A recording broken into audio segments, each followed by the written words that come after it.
Man, we're back to another episode of the Fake Problems Podcast. What up? How's it going, man? Going well. Oh, I thought that was rhetorical. I know how you're doing. It is.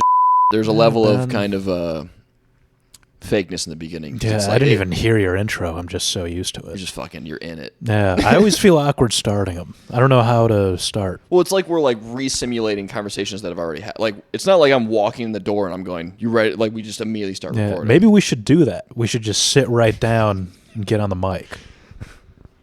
No words. Yeah, no. Just straight silently nod at each other, sit down, start recording. I think at a certain point we'll get it to where we don't even. We just. I enter, sit down, go.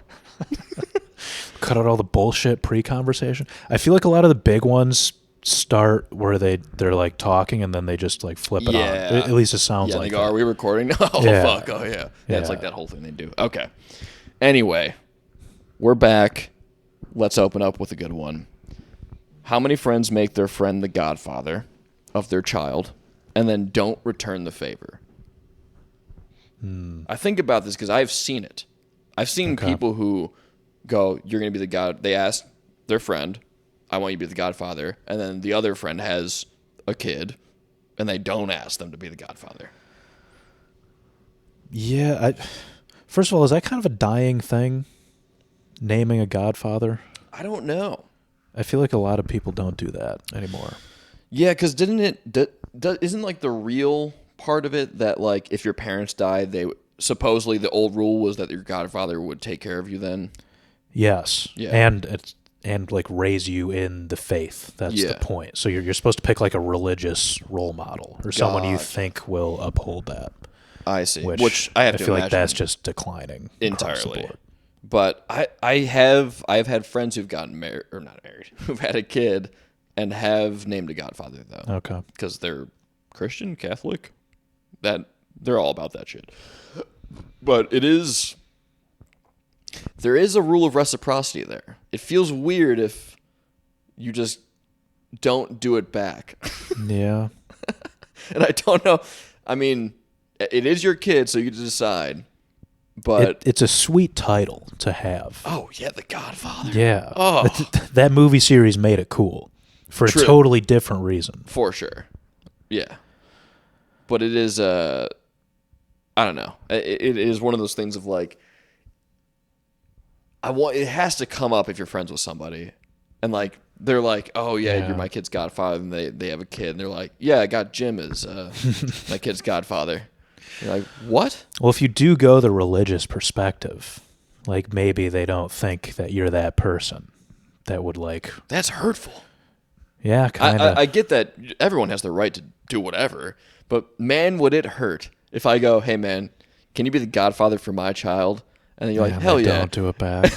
And you have a kid and you're like, "Yeah, I would never have you as the godfather of my kid." Which, it's like almost assuming that... I don't know. It's like almost like you don't. It makes me feel like you don't know the friend as well as you do. Kind of. We're like, if there was that mismatch there. Yeah, because I would like to imagine like taking it from the perspective of just like someone who will take over if your parents die. Then there should totally be reciprocity there, or I would expect there to be. If you're that close, where someone asks the other person, right, and they accept. That's the thing too. Yeah, because like if someone asked me and I'm like not like I wouldn't be like, "Oh yeah, this person should be the godfather of my kid." I don't think I would accept it. Yeah, if you truly felt that way. Yeah, because I feel like you have to be very close. Like I'd have to be a best friend level to be like, "Yeah, I'll be the godfather of your kid." Granted, the reality of the burden probably doesn't come to happen, but I'm still like the guy of your, like, now I'm in your child's life in some form. Yeah, at least my own experience with it, like I had a godfather and a godmother. Sure. Like neither of them would have taken over if something happened to my parents. Were they homeless people? I mean, wait, what? No, like my aunt who has now passed away, but she was my godmother. Okay. absolutely did not have the means to support me as a kid. Sure. Like I would have gone to a different family member before her. Gotcha. So for me, it kind of felt like symbolic, not really an actual burden to that person. Gotcha. It's just a nice thing, like you're my sister. Yeah. You should be a godmother of my child. But I actually don't know. Is there any legal standing with that title? I don't think so. Are you obligated to take over if something happened? I don't think so.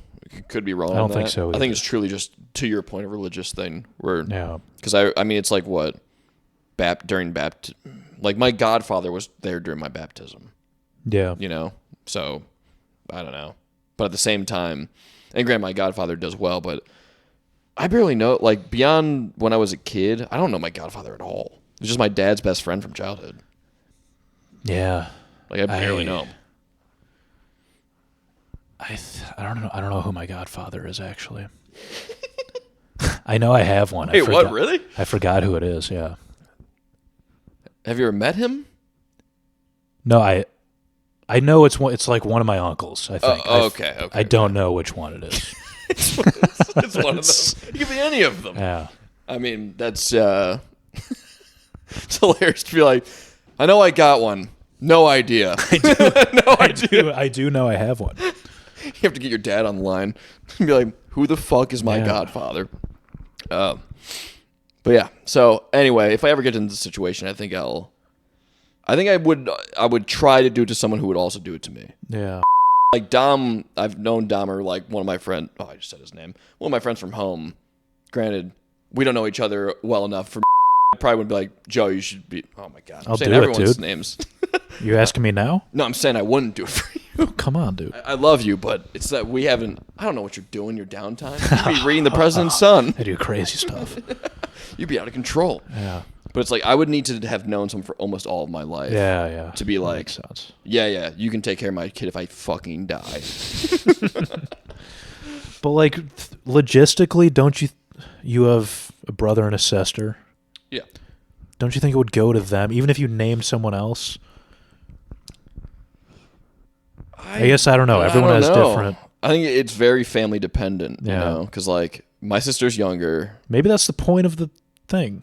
That's why it exists. Like you should name a person. I think so. It's not the obvious choice. Yeah, because truly right now, I would probably go non-family.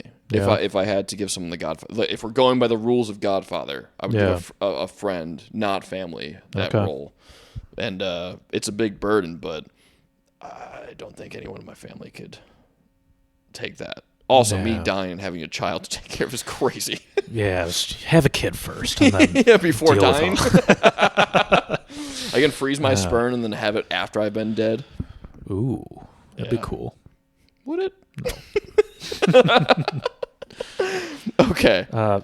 On that same note, it's kind of similar to if you have someone in your wedding, and then you're not in theirs. That's gonna happen, I think. And I'm kind of like, that's super awkward. Yeah.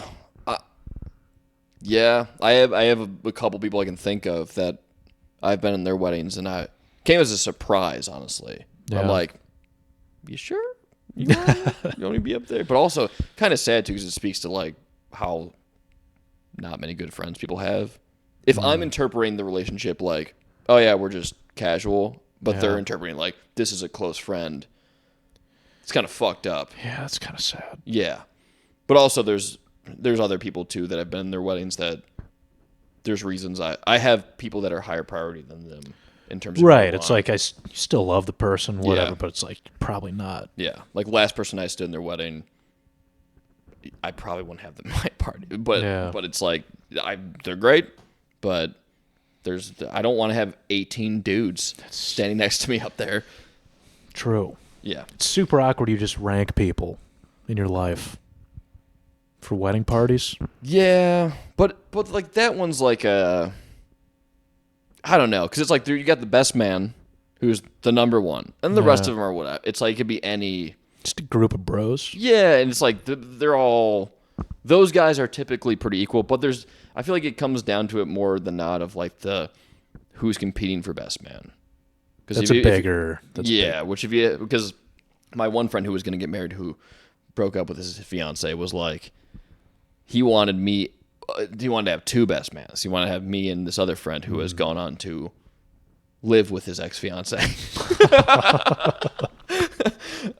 So we know who won that one. But it was going to be that whole thing where it's like, it's a new age. Who gives a fuck about the rules? And just, we can have as many as we want, but who fucking knows? Anyway, onward from The Godfather. I feel like we talked about con laws, and I feel weird if we. I guess maybe let's just talk about go it. for it. If it's a repeat, whatever.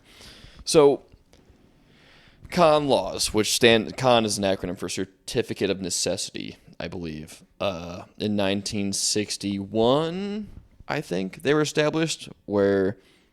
And I should point out, today in the United States, they're still in about half of the nation. I think it's 23 separate states that have these rules in place. But what they are, and this kind of ties in for anyone listening who cares about healthcare, which everyone I feel like has gone through some healthcare experience. Essentially, in each state, there's a board that decides if a hospital can be allowed into a specific area. So say there's an open patch of land or a lot, a hospital goes, hey, we want to set up a hospital here. We see that there's a need. Let's bring a hospital. The government has created regulatory boards that need to approve these certificate of necessities, as you can probably understand, that mean that, this area needs a hospital, right?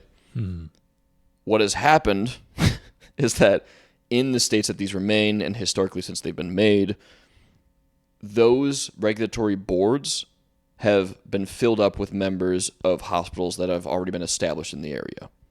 Meaning that when there's another hospital, another competitor that wants to get a chance in the market in that state, they have to go up against their competition that's sitting on a regulatory board saying, why do we need you here?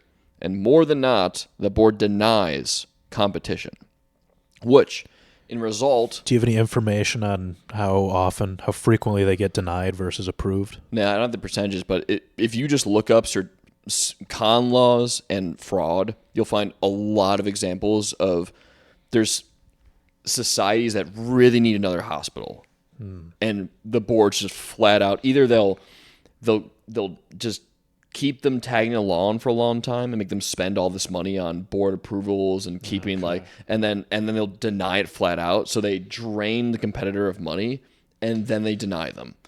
And it happens more than not with these things because again, it's a lesson in human behavior.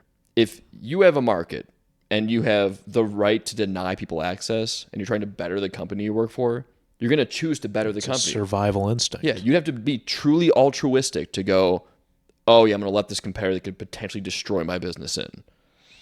And those laws are in place, again, in half of the country. So was the original intent was like you need to express your need, prove your need, I guess, to build a hospital in this area, right? Yeah, so let's walk through the situation where no board exists, because this is what I imagined has happened, is that you have a town, right? A hospital exists there. The need is met for hospital. Say an investor comes in and goes, we want to build another hospital, a competitor. And the town goes, we don't need another hospital. And what happened is probably they built another hospital. There's an oversaturated market. One of the hospital systems die. But in the meantime, people go, well, we could have built something else there. There could have been another business there. Sure. I understand that grievance, right? That's understandable, but that when you make it so that in that situation, one hospital dies. Because if there's not enough customers coming to one hospital, they just won't make enough money. Yeah. Like any business, it will fall apart. In the government situation, it's the very common thing of like, we had an instance of thing here, let's make a sweeping generalization to all areas. Because more than not, there's so many factors to this of, if a hospital is going to take a chance on an area, they know that there's risk, but they don't don't want to take a chance where they're So you also want to prove the need first, right? That's what I'm saying. Like, you don't for your own health, not like just to get approved. Yeah. If you're going to start a business somewhere, you want to go in knowing there's a base to support you and you'll survive. Well, that's the thing. Like, businesses don't want to fail. Yeah. You're trying to make like, you don't want to go into a market where you know that it's going to be oversaturated. And it's like, it's almost like adding the government being like, no, we know where the markets need to have hospitals. It creates this distortion that the outcome of that is just monopolies, because you have the situation I described before of hospital systems going, no, you can't come in here, when there might be a great need for a hospital. Yeah. They just go, no. And then that hospital can charge as much as they want. It happens. I mean, I can go on and on about policies like this, but it happens. You know, we had the California forest fires recently that burnt down like the Palisades and all that shit. And people are like, oh my God, the fucking insurance policies and all this stuff. And it's like, they don't cover anything. And if you drill into that a little bit, California has a long history of making the bare minimum bar as an entry to be an insurance company that covers for those things very high. So it at a glance, you go, oh, it's great that like insurance companies have to have this amount of coverage and this amount of stuff. But what it does is it cuts out all the competition that doesn't have the capital to do those things. Because those regulations, they cost money in a business. You can't just say like, oh yeah, small companies have to be able to act like big companies, have to offer coverage for X, Y, and Z and all these things. What happens when you make those is that you just get all of the small companies cut out and only the big companies remain. So they have all the control. Entirely. And then they can go, we're not giving you coverage, or we're going to charge you premiums that are insane. And then people go, oh my God, it's these big corporations fucking with us. And it's just, no, through regulation, you've eliminated all of the small competitors. Every business is just trying to survive, right? Yeah. Given the rules that are in place. Yes. So back to something you said previously. You also said those boards that decide if you have a valid need to be in an area are filled with the competition, right? Was that, I'm assuming that wasn't the original intent? Did that just happen? No. As with most of these regulations, there's always this idea of like the perfect man being on the board. The guy who's detached from business interest and who is also this guy who seeks for good. It's always almost, I should say, the government isn't void of malicious intent, but it seems more than not the intent is, yes, we'll have the perfect human in place to decide equally among these things. Yeah. And what happens is that humans become humans, and they get offered money, interest, and other things through those positions, and it just corrupts it entirely. Shouldn't there be some rule that says you can't be a CEO of a hospital and on this board? Yeah. Yeah. There should be. Just like how there should be rules that a senator can't be paid money from companies. But then, like, say that's in place, then some other guy is sitting on the board. Like, he can still be bought, right? Entirely. Which that happens all the time. Yeah. The lesson in a lot of these things is that you're concentrating power. Through a regulatory board, through a senator writing policy, you're taking power and you're making it more focused to smaller amounts of people. It always ends up bad. Yeah. I'm not saying there should be total anarchy, but when you start to have the few deciding for the many, it makes for way more consequence that people ignore entirely. They go, we're solving this focused problem right here in this time frame. And they ignore everything about, if we make this decision, what are the negative consequences? Yeah. With this one being the most obvious of, if you make a board that can be filled with competition, you create monopolies. It's what you will do. You give companies government power. That's what you're doing. That's the only way that monopolies happen. You give a company government power. So going back to the original cause, what is the solution to do nothing? Just let the market play out? Let the market play out, man. And it will correct so infinitely faster than government has ever attempted to correct things. So in the situation I gave you before of a hospital comes into an oversaturated market and poorly judges that this market needed a new hospital, right? It will die. It needs money to survive. If there's not enough people to go into the hospital to keep it afloat, the only thing that happens that makes people... It's bad for the hospital, but not bad for the people. No. It's like they have so many options. The only thing that would probably be bad, because there's trade-offs with everything, is that like there might be some land used that could have been used for something else for a short amount of time, and that is a negative consequence. But the point I'm trying to make is that feels like the main driver for it. What? Like the incredible investment that it is to build a hospital on an open plot of land.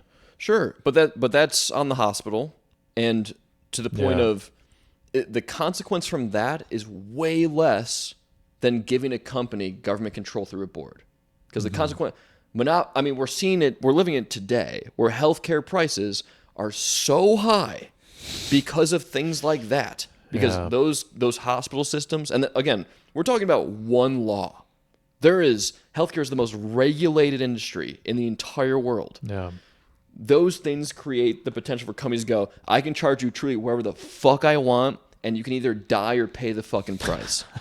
And people see that as the companies are bad, but it's because they're wielding government power. That's all that's going on. Yeah. And to change that, if you deregulate, that allows for more competition, right? Which drives down prices in theory. Yep. Okay, so let's do that. Yeah, I mean that's the goal, man. It's a lot of, I won't go on too much longer on this, but a lot of the rhetoric around like, no, we can't treat X or Y like a product. You can't run it like a business.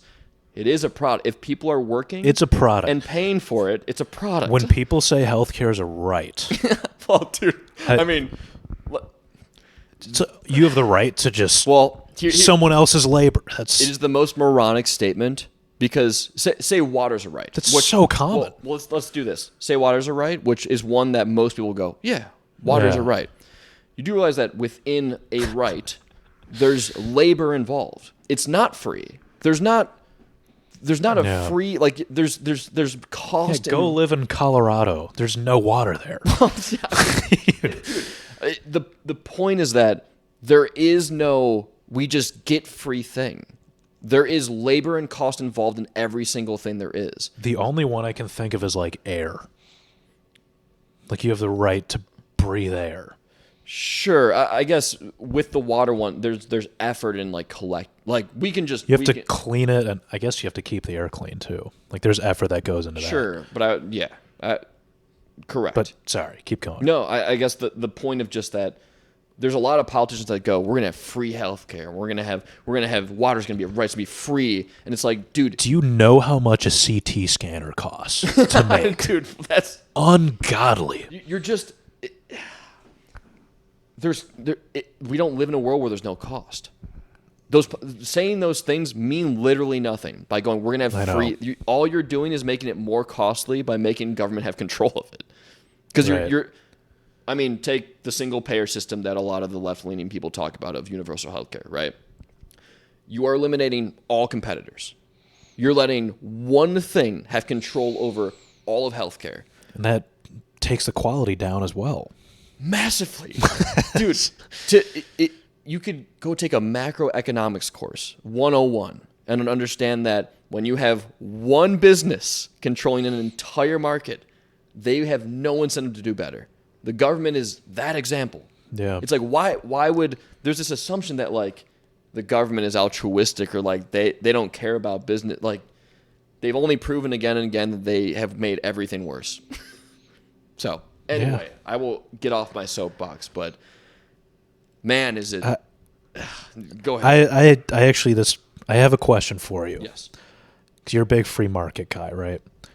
And if I mischaracterize your views, just tell me. But I've heard you say capitalism isn't perfect, but it's the best we have. Sure. And I think your main point was you have to provide value to get value in return. Yeah. That's why it's a good system. Because like, no matter what your intentions are, it could be malicious or altruistic. You still have to provide value. Yeah. So my question is, what happens? Like the amount of value people deliver to society, drastically different across the board, right? You could take a billionaire versus some low-level average worker. person. Yeah. Bill Gates made Microsoft. Crazy amount of value. Yeah.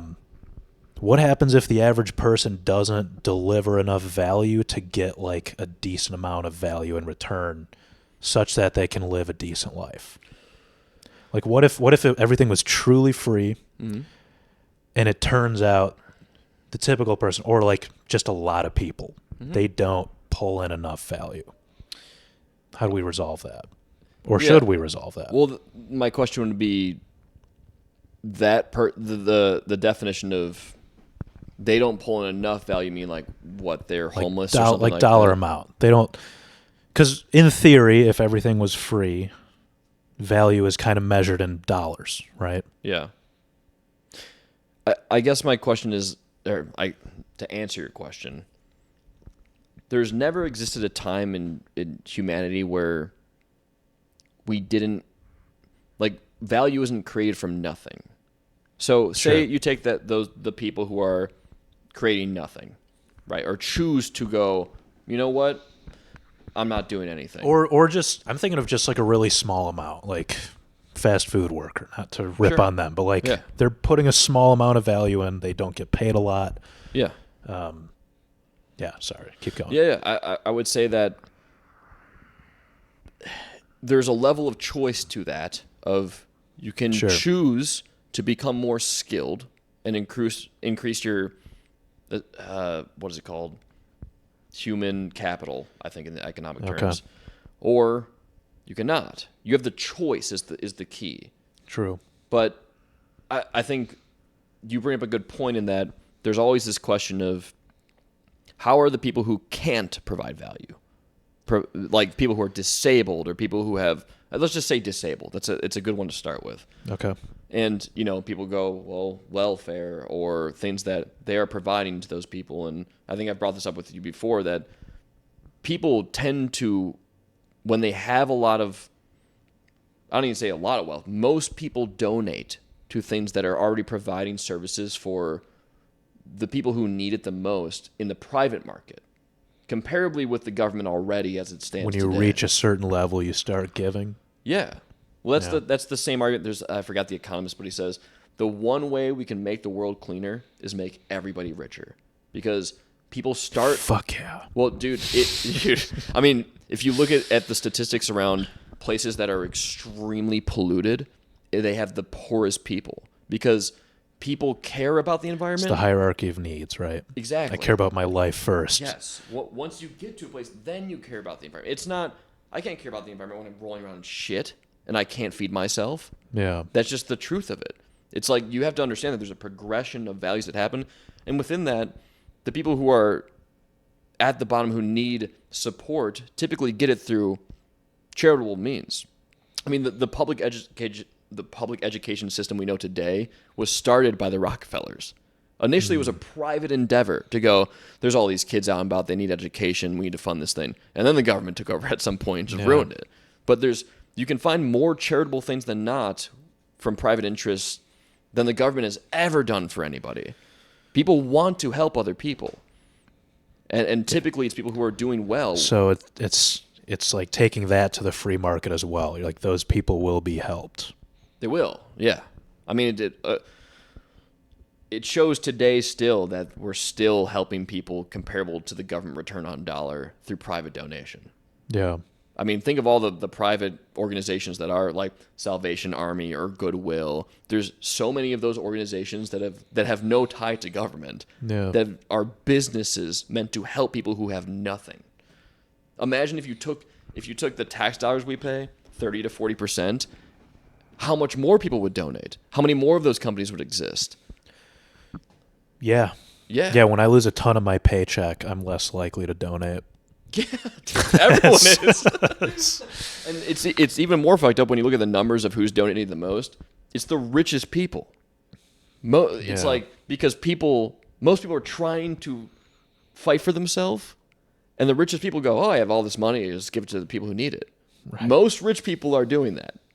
Yeah. It's like, I think a lot of people would say, well, they're only throwing scraps. Like, oh yeah, millions upon millions of dollars.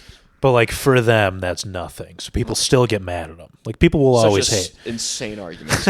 I agree. Especially, it's common. It's very common. Totally. But especially being the person who doesn't have millions of dollars and going, it's just scraps for them. Hearted fucking take. It's still a fuck ton of money. Yeah, no matter how rich you are. There's so much emotion involved in that kind of rhetoric. It doesn't make any sense. Yeah. So anyway, we should go on to the next thing. I feel like I've taken up so much talking, and I appreciate you. That's good discussion. It's a genuine question I had. I think you gave a pretty good answer to it. Hell yeah, I'll take that. Okay. This next one is this is a joke from another comic. Can you burp out a fart? We've had to have talked about that, right? We have. If all you have is a hammer, you have to make every problem look like a nail. I think that's government related too. We shouldn't do another one like that. It is a good phrase though. I've heard that said about Trump. Yeah, it's very like common. The way he just insults people. Sure, yeah. He's just a hammer. It's like smashing everything. Okay, I think it's separate from that. Okay. Because this one's taken in the context of it's usually used for referring to the wars America's been in, where in the Middle East specifically, there's like World War II happens, we do that war, we have Vietnam, and then we start to have all these problems in the Middle East where we're trying to bring peace but establish dominance, and we don't know what to do, and the military leaders and the neoconservatives go, well, just use war. It's like they use this tool that if the goal is to provide peace in the area, they just keep using the hammer. That's the only tool they have. Every problem is suddenly terrorism or a conflict or something. It's always a nail now, where the problem was never a nail. Smash it and blow it up. Yeah, exactly. For peace. Yeah, and I thought it was a good phrase. I forgot who said it, but I'll try to find a non-government one in here.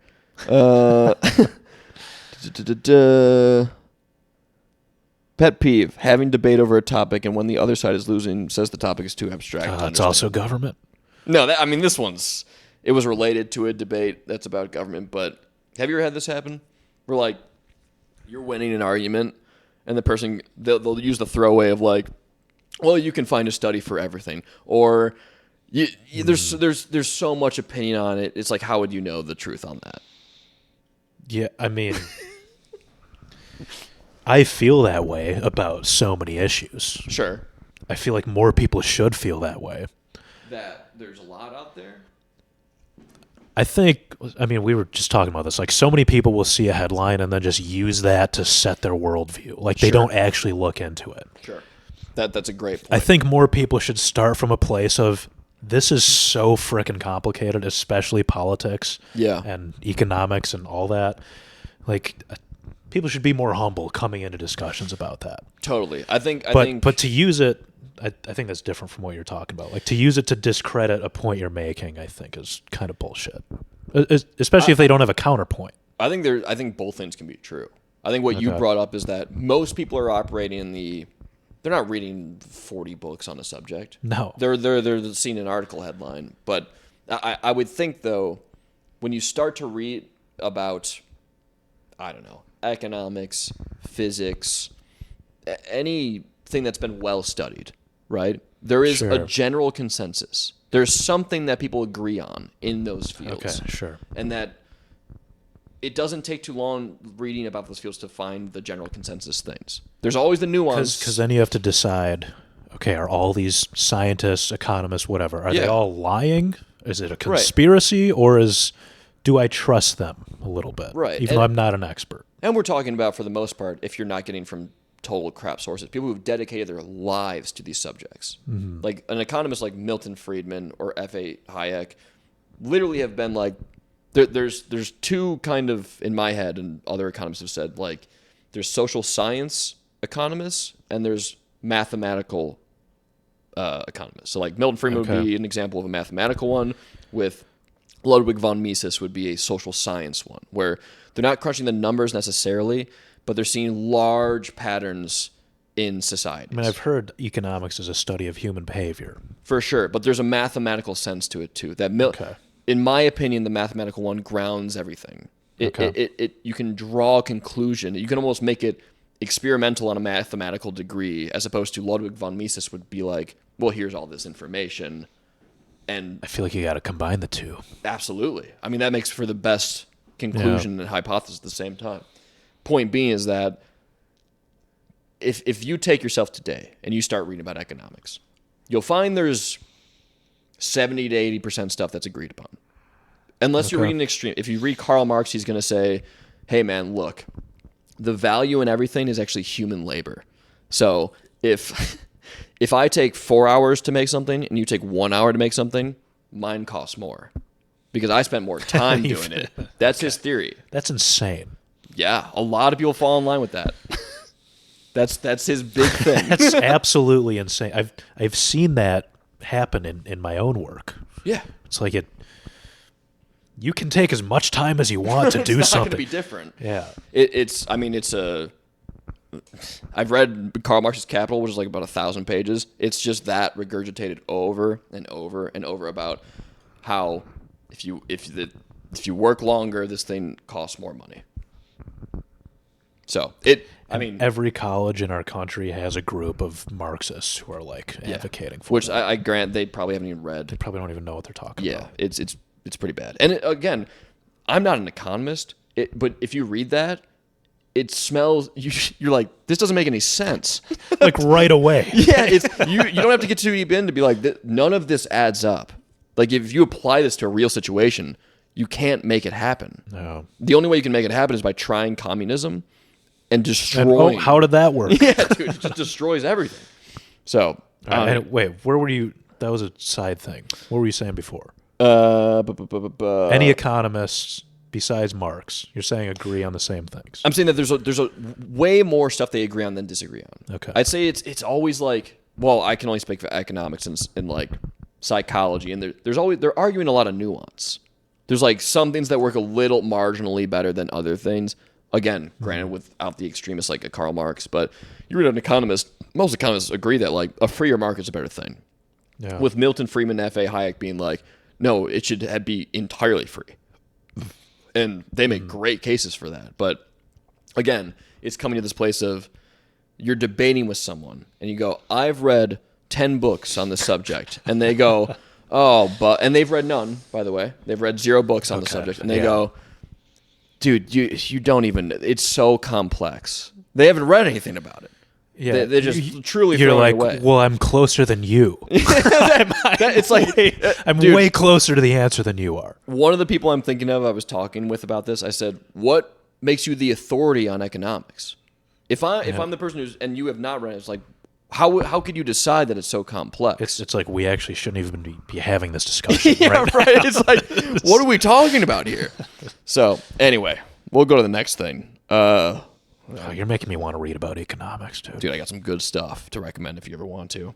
And some I feel, going back to like my first point, this last election, I literally was like, should I just not vote? Because I truly felt I don't have the time to understand the implications of one candidate versus the other. Because there's so much. Yeah. And then I look at the typical voter and it's like, okay, I know more than this person. Sure. But it's tough. I feel like the general voter truly is super uninformed. Yeah. Because if you're listening to an ad that says vote 3 for words us and about we'll stop abortion, Yeah. or one of the hot button topics, it's never based in like what's actually going to help anyone. Right. So no one's really and to people, average person, And they fucking lie. Like ads, candidates, Yeah. it's all lies. Yeah. A lot of it is. Yeah. I'm privileged to have the time to read about these things. A lot of people aren't. Yeah. So it's like, and to that decision you're talking about, I don't think it matters a lot. I think we live kind of in a uniparty system. There might be an illusion of people going against certain things. Because they're so similar, you mean? Yeah, and Our system is so similar. parties do things from their opposite party way more than you would think, and it's, I don't know. All I'm saying is that. I wouldn't put weight on you if you're like, oh man, am I making the right choice? When at the end of the day, you could probably vote one or another. Maybe one's marginally better. I know that, but I'm thinking about myself and then thinking of every voter Yeah. It's like most people don't think that way. No, I don't think. No. They're probably going there going, I've voted Democrat all my life. I'm voting Democrat. Or I'm voting Republican, either way. Which might be more beneficial because they just, it's almost like you can't change it. So like, don't worry about it. Yeah, just it's like, I just go and I hit the button and sign the thing. You're good. I don't know, man. I can tell you this from my own experience. It has only made my neuroses worse in terms of like I just know how fucked a lot of things are from reading about them, and it seems more hopeless because of the direction everything goes. Like I truly have no idea how to get out of the problem we're in. I don't. What is that problem? There's many, but stuck in a place where a government continues to go, hey, we need to spend more. And the American people go, we don't want to spend more. And then they go, well, we're going to make you spend more. Fuck it, we're doing it anyway. And they do it. There's been no shift. You look at the chart from like, I don't know, 1970 to now, since we got off the gold standard, the government alone has inflated the dollar by so much by just their spending. That's it. And every year they go, we're going to cut taxes, but then they spend it in another place. It's like, it never ends. I don't know how to stop it. It's scary. It's like we're going towards a cliff. And we just keep going and not even trying to course correct. Yeah, and there's all these events. Like 2008 recession, right? They move a ton of money to the richest people in the country through bailouts. Okay. During COVID, right. Same exact thing. They go, we're doing all these PPP loans for small businesses. What do? They move a ton of the money, like 90% of the money, to big businesses and super rich people that are involved in the government. And they're doing that over and over until the super rich people get extremely rich, again, through government means, and the poorest get even poorer. And dude, another one of those, shit might break. And then there's the whole deficit issue. There's so many layers to like bad shit going on. Yeah, like what happens if we go bankrupt as a country? Well, the dollar just becomes worthless. Because no one trusts our credit. And then shit gets really dark, yes, right? It's essentially where a loaf of bread is $100, stuff like that. So then what? We start bartering? Well, Kona like beer will be the same price, actually. It'll be $100 for 12-pack, but inside joke. Inside joke, no one has any context about But that's what will happen. It's essentially, if you owe a bunch of money to a credit card company and you default on it, no one trusts you. So they go, oh, wait, your money's not shit, dude. So the dollar just fucking explodes. Yeah, it kind of blows my mind that people are still like I would not trust the United States as a lender. No. But people still do. People are still taking out government loans. Yeah, I think there's other countries are still buying our debt. I think there's like there's a security level to it because America is still kind of the superpower. Yeah. There's some security in knowing that we have the power. Is it because of our military? Is like you take the dollar off the gold standard. Yeah. Does the standard then become just how powerful we are militarily? Could be. I mean, it's how empires have ruled previously, where it doesn't matter how much money we're making. We will just go take something. Yeah. Which that's also how you don't want to do things because it creates enemies. Right. We've done that already. Yeah. 9/11 is a great example of that. Through those means of us going and taking things for no good and even those, you could argue, those attempts at taking things were like meaningless and didn't help anybody other than like Dick Cheney. And they've only made us more hated and had threats of terrorism and thousands of people dying because of those actions. So we'll see, man. I mean, in 1971 when we went off, do you know how the gold standard thing went away? I know Nixon did it. So we had been promising the gold standard to everyone, meaning that if you go to the government and you go, hey, I want to exchange this cash dollar for gold. Like, fuck, we're out of gold. Dude, what happened in 1971 is France and England went, hey, we want to call your bluff, America, because America had been spending insanely to where they're like, there's no way. We're not even close. Yeah. And when France and England went, hey, we want gold for this, Nixon went, we're off the gold standard. That moment. Damn. Yeah. So someone tried to call their... He's like, oh, you thought we had gold? Yeah, and he went, oh, by the way, can't back it. Sorry. So, Yeah. But I feel like that also kind of comes back to our military. It's like we can do that and be like, what are you going to do? Sure. Yeah. You going to invade us for your gold? You're not wrong. The only thing, again, the consequence of being that thing. You're making enemies, though. Making enemies, and people work better through cooperation.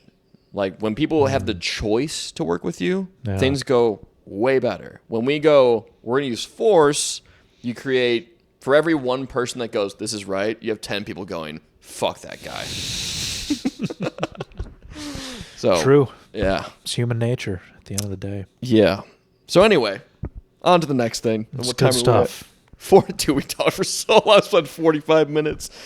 All right. We'll find something. All right. No, that's from Monty Python. You're just tempted to just recite jokes on this podcast. Dude, I don't know if you ever watched Monty Python's Flying Circus. They're like sketch stuff before the Holy Grail. It's some of the funniest stuff you'll ever watch in your life. But one sketch in particular is there's this CIA guy, or it's MI6 because they're British, right? So he's looking for this guy, Teddy Salad, who's supposed to be the top MI6 agent to have ever lived. He's like James Bond of the MI6, okay, right? And he's trying to find this guy, and he goes to like some very northern cold place, and he finds this like Eskimo dude who has this dog, and he's like, I heard Teddy Salad is here. The guy's like, yeah, he's right there. He's like, what? Yeah, he's right there. And he points to the dog, and you come to find out that the top MI6 guy was so good that he cut off all of his limbs and has been put inside of a dog. And Teddy Salad is now just the dog. Okay. Being that. And I'm doing it no justice, but this is a sketch, right? It's just a sketch. And it's just like the idea that the top level of MI6 agents, he's so committed to his job that he cut off all of his limbs and put his body became a dog. And he's just operating in covert means as a dog in like Alaska. It's hilarious. It's so good. We'll watch it someday. I had to bring it up because it was one of those things where I'd watch and laugh alone. Like very few things. Those are rare and beautiful moments. Yes, dude. It's so good. Okay, man goes on carnivore diet, eating 6 to 9 pounds of cheese a day along with hamburger meat, ends up oozing cholesterol from his hands, yellow goo literally coming out of his hands. They take his total cholesterol, which I think an average total cholesterol should be like around 200 milligrams per deciliter. His was 1,000 milligrams per deciliter. Oof. I didn't realize that was possible. I didn't realize you can eat I don't food. think anyone did until that happened. Yeah. That's why it was a story. They're like, that's oh, true. shit. Oozing, like I saw the pictures. It looks like you have like cheese whiz coming out of you. It was like coming out of like the creases of his fingers, right? Oh, dude. How do you eat that much meat and cheese? That's just impressive in its own right. 6 to 9 pounds is a lot of cheese. That's so much. You're probably never pooping. I'm a huge cheese eater too. Like after a certain amount, you're typically your stomach is just like, dude. It's so much.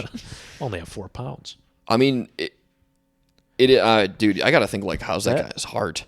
Yeah. If you have your arteries, you're just filling your arteries with fucking cholesterol. Clogging them. Actually, let's pause. I got to piss so bad. All right.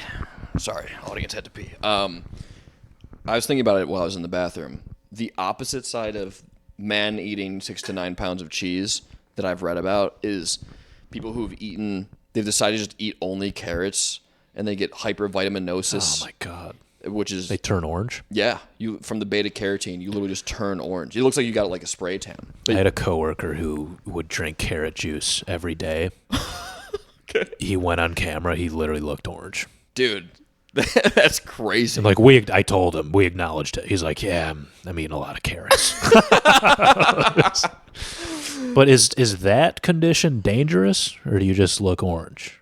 So I feel like carrots are very good for you.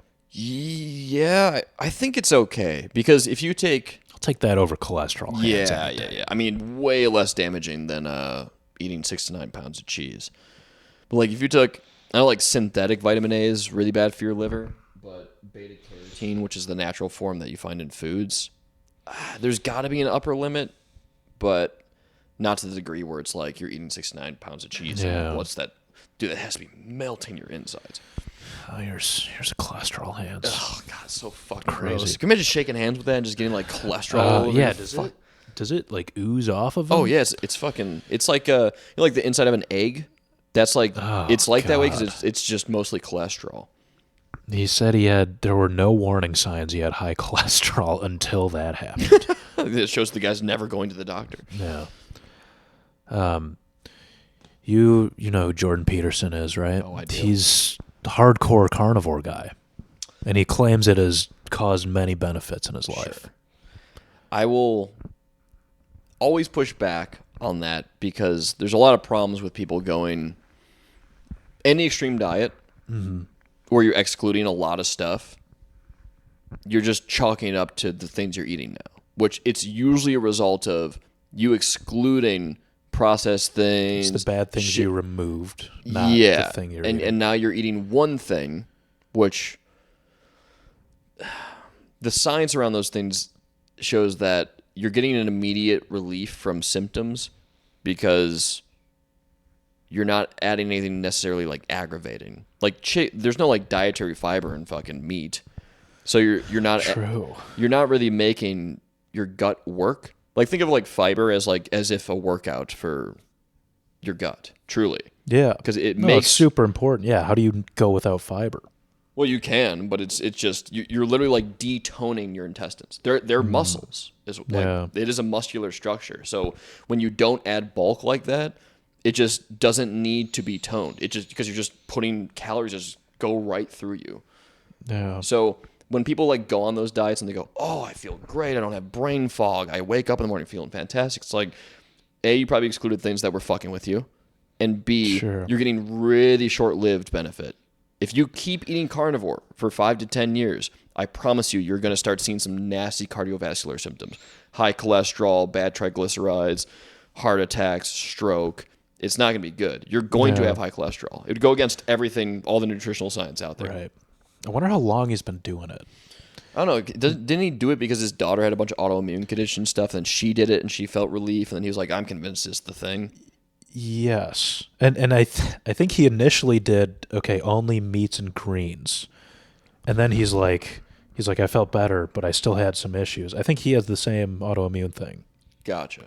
Maybe I might be getting that wrong. It's just but then he's like, and then I got rid of the greens and I got even better. Yeah, right. Which is nuts. Yeah, I mean it's just there's something to be said about everyone's individual.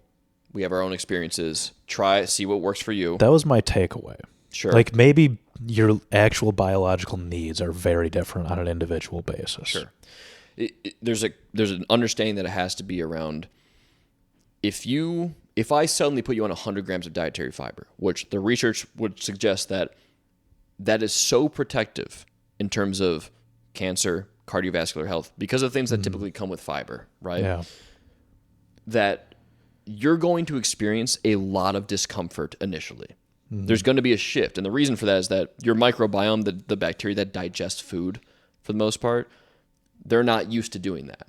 There's going to be a period where it's going to take some time to get used to that. Yeah, because you're so adapted to whatever you're currently eating. Exactly. And if you start eating meat, you don't have any adaptation going on other than you'll create bacteria that produce things like TMAO is one of the more common ones, that eggs and red meat spike this enzyme up that is directly damaging arterial linings, which is it's the new thing now that used to be high cholesterol. Now Eggs and red meat? Eggs and red meat make your TMAO go up. Eat a fuck ton of eggs. Yeah, I mean, we all got to pick our battles, and it's trade-offs at the end of the day.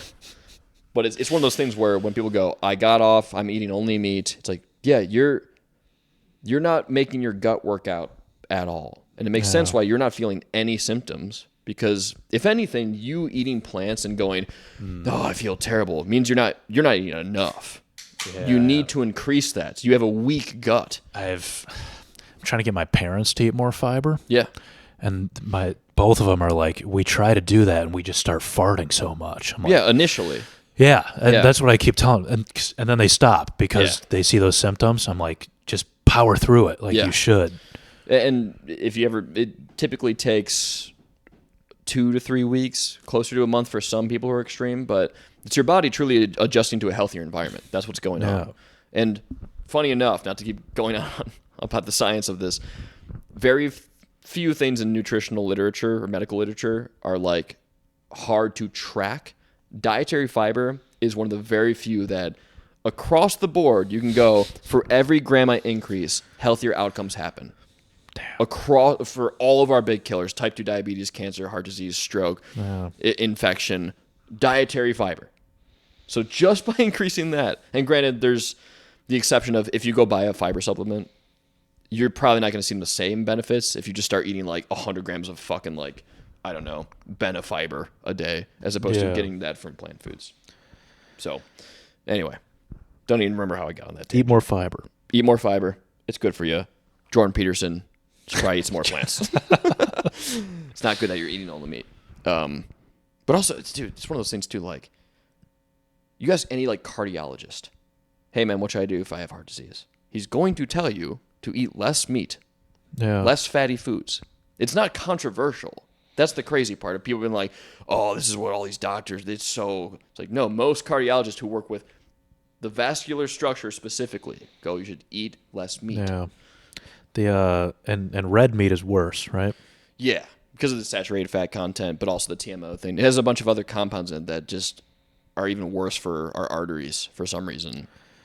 Yeah. But then the fish one's getting as worse now too, where they're like, because the oceans are so polluted, you get things like PFAs. Mercury is always a problem. Heavy metals being lead, mercury, cadmium even. But because they're in the ocean, they're filled with plastic typically now, which we're finding that's starting to have an issue. And I've been hearing a lot about microplastics lately. Yeah, end up in your brain. It's the new thing where, yeah, I mean, it's around everything. Most things in this apartment, plastic. Yeah. This material, plastic. We're the filling, eating it. Plastic. Dude. Our clothes, probably plastic, polyester. Yeah. How do we escape? You got to either use natural materials or not eat. I mean, don't eat canned food. Don't microwave stuff in plastic. So, I don't know. But it's one of those things, too, where, like, it's everywhere. I don't know how you're going to avoid it. You're kind of fucked. All right. We got time for one more. Let's end on people not using POV correctly. All right. Now, when I say that, what do you think of? POV as in point of view? Correct. I honestly don't know what you're talking about. All right. I've seen countless videos on the internet where they go, the caption is, POV, you just started working out. And it'll be a camera looking at the person working out. And this is the most nitpicky peeve. Oh, man. I mean, it's so dumb now, dude. It's like, part of me thinks they don't even know what POV means. Like I just saw one. It's like POV, a jock walks up to you at the bar, and it's just some dude being an asshole, but like talking to a girl. Is it POV though? Yeah, it is. It is. It's used correctly. That one, I'm like, hey, you're doing it right. Yeah.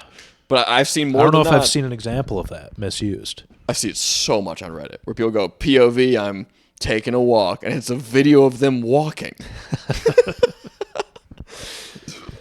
Yeah, they're really saying, like, this is what it looks like when I take a walk. Yes. From someone else's view. Not their point of view, taking a walk.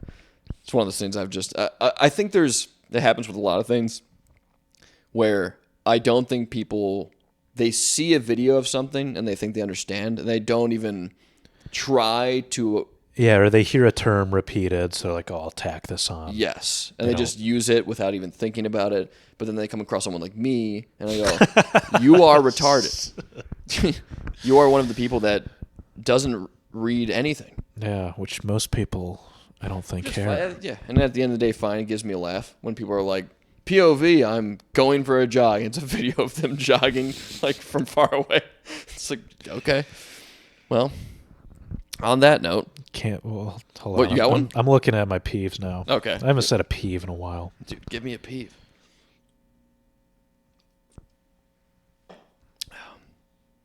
There's some good ones in here. Okay. Give me one.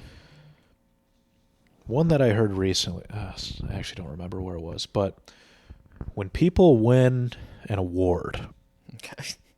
and they say, I'm humbled to receive this award, Okay.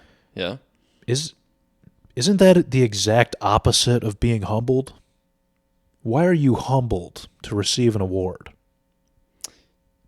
Yeah, because wouldn't being humbled be like you go through something like shameful almost? Yeah, being humbled is like, It's like taking you down a peg. yeah, I got rejected for a second date. Like, that's humbling. That's a great point. I never thought. Why do people say I'm humbled? It's like you were designated as above the rest. and they're humbled by it. It feels so ingenuine. Hey, not to say that this connects directly to the POV thing, but I think people just don't understand what they're saying. People don't know words. I truly think they're just going. They have no idea what that actually means. To your point, like it doesn't make sense. I would feel any award I've won. Not that I've won a ton of awards. Oh, I mean, you've won so many. It's the opposite of humbling. It makes you feel awesome. You're grateful. That's that can be one. Being humbled is like bullied, or right? like someone, or like you've been like, yeah, you're trying to do something, realize that you're essentially not what you thought you were. In fact, it would not winning the award. Yes, is that humbling. would be humbling. That's a great point. Everyone says it though. Whenever you watch the Oscars, they definitely go, "I'm so humbled to receive this." Yeah, they're all award." full of shit. Oh man, they're all dummies. Yeah. Well, that's a good one to end on. Yeah. Living in a dumb world. Everyone sucks. All right, until next time, you dummies. Bye bye.